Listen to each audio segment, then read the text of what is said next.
Karibu sana mfuatiliaji wa Elimika Plus katika habari za kimataifa. Tukiangazia kauli ya Rais wa Iran Masoud Pezeshkian aishukuru taifa la Iran kwa kuwa bega kwa bega na Iran katika mapambano dhidi ya Marekani na Israel. Rais Masoud Pezeshkian wa Iran amesifu na kupongeza ujasiri wa taifa la Iraq kwa kusimama bega kwa bega na watu wa Iran katika kipindi hiki cha uvamizi wa Marekani na Israel dhidi ya Jamhuri ya Kiislamu ya Iran. Rais Masoud Pezeshkian ameandika ujumbe wake kwenye mtandao wa X leo Jumanne akisema, Waislamu wa Iraq wamesimama kishujaa bega kwa bega na Iran katika vita hivi visivyo vya haki.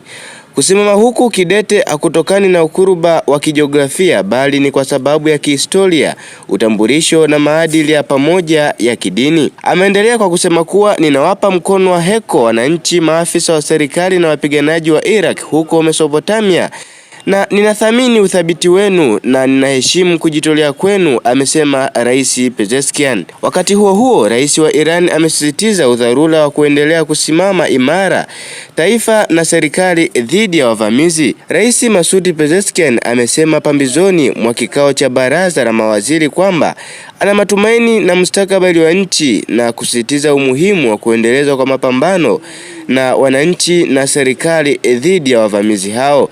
Amesema kwa pamoja na kwa kutegemea nguvu na mshikamano wetu, tutasimama dhidi ya uvamizi wa kikatili wa maadui ili kukamilisha kwa heshima njia hii ya kihistoria na muhimu.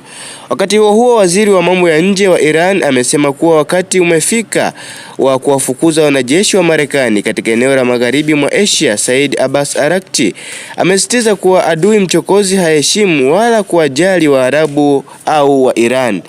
Abbas Araghchi ameandika katika ukurasa wake wa mtandao wa kijamii kwamba Iran inaiheshimu Saudi Arabia na kuitambua kama nchi ndugu. Operation zetu zinamlenga adui mchokozi ambaye haheshimu Waarabu wala wa Iran wala hana uwezo wa kuthamini usalama wa kanda hii. Hebu oneni tulichofanya kwa kamandi yao ya ulinzi wa anga, amesema waziri wa mambo ya nje wa Iran Abbas Araghchi.